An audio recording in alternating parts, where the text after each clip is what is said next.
Good day, everyone. Thank you for joining me. My name is Kunamala Anak Perempuan Karunanidhi, and I'm currently pursuing my Bachelor of Nursing at Petaling Jaya Learning Center with my matric number 870-1130855220001.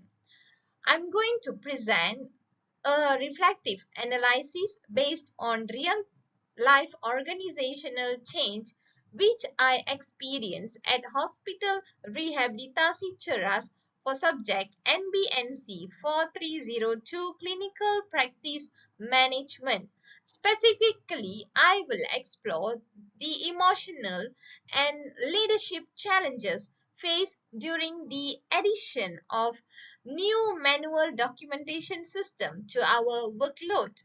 I hope this presentation offers valuable insight into how change management theories and personal resilience can be applied in practice, ultimately leading to better staff well-being, improved teamwork, and higher quality patient care.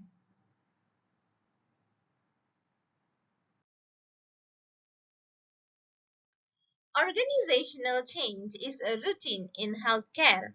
However, when poorly communicated or implemented, it can cause distress. In 2024, a manual documentation system was added at our hospital. This presentation overall reflects my personal journey during the change and applies leadership theories to explain my coping strategy.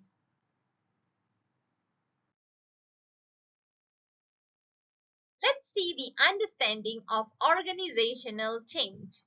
Organizational change refers to the process of transforming system of or procedure. In healthcare, this include policy changes, technological upgrades, or workforce restructuring. Nurses, being frontline staff, are really highly impacted. Leadership must support staff emotionally and practically during this transition.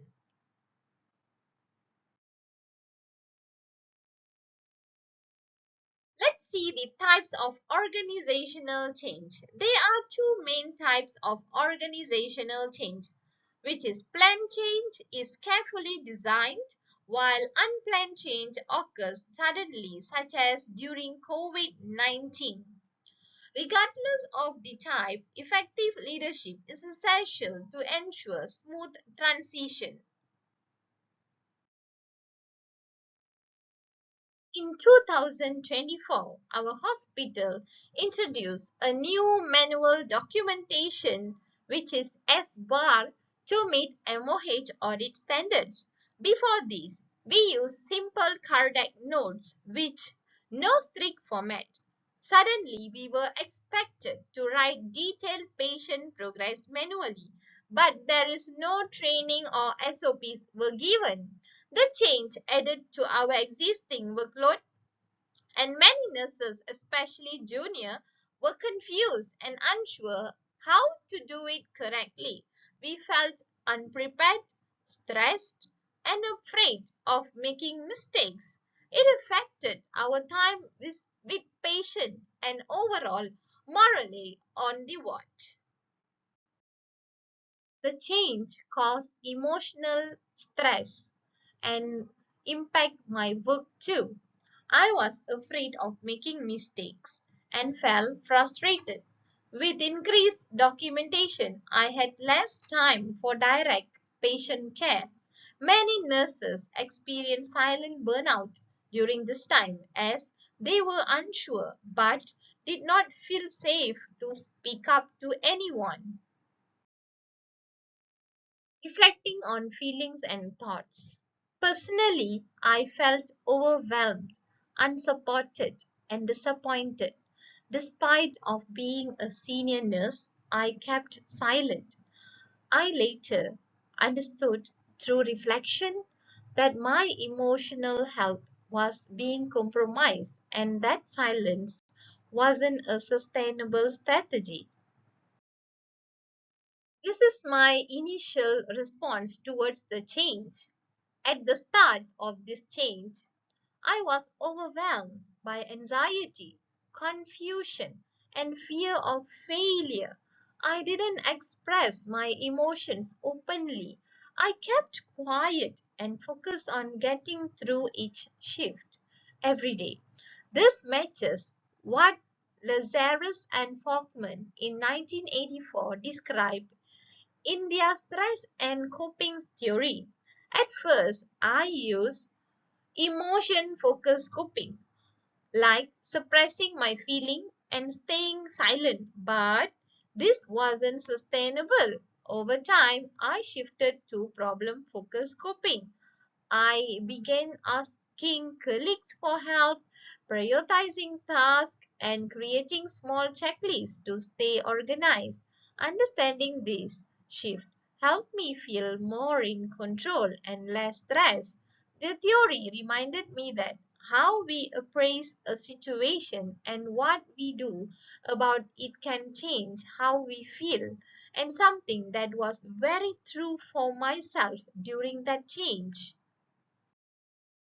Let's see what are the leadership style that I used during this change.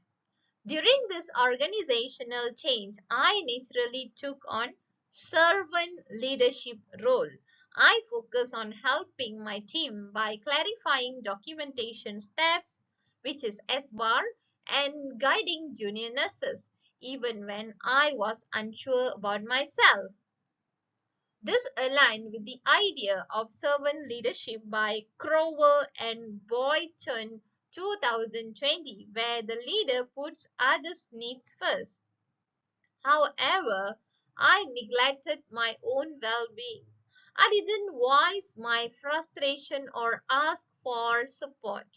This made me realize the importance of emotional intelligence, especially self awareness, as described by Goldman 2020. I was leading others but not caring for myself emotionally.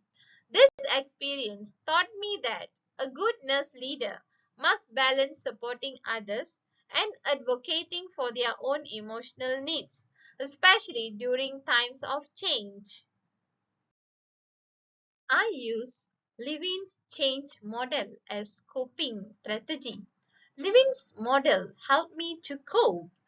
In the unfreezing change, I acknowledged the stress, and during the change, I created tools and supported peers. Finally, I adapted to the new system, integrating it into my routine and regains my confidence back. Using Maslow theory, I realized my needs for appreciation and connection were not met. I regained motivation through peer interaction and reminding myself of my purpose to help patients. This reaffirmed my commitments. Applying Lazarus and Faulkner's stress model, I shifted from emotion focus to a problem solving strategies. I structured my task better and practiced mindfulness. These methods help me reduce anxiety and remain effectively. During this change, Herzberg's two-factor theory helped me understand why my motivation fluctuated. The hygiene factor, such as clear communication, leadership support, and fair workload, were lacking, which contributed to stress. However, I maintained my performance by focusing on intrinsic motivator. This included the satisfaction of seeing patient progress, achieving small daily goals, and mentoring junior staffs. By shifting my focus to these motivators, I could sustain my commitment and reduce frustration. This experience reinforced the importance of creating a work environment where both hygiene and motivator factors are addressed for optional performance. In summary, the introduction of manual documentation, which is S bar, was not just a procedural shift, but it deeply affected nurse morale, workload, and patient care time. This experience highlighted that leadership change must combine with empathy, transparent communication, and proper planning. By applying theories such as Levin's change model, Maslow's hierarchy of needs, Lazarus and Folkman's stress and coping theory, and Herzberg's two-factor theories, I was able to stay resilient and motivated. Reflective practice has helped me grow professionally and personally. Moving forward, I will continue advocating for emotional safety, collaborative teamwork, and leadership approaches that protect staff well-being during this transition. These are the references which I refers to. I would like to thank you, Madam Jo. Leadership is not about being in charge. It is about taking care of those in your charge. With that, thank you.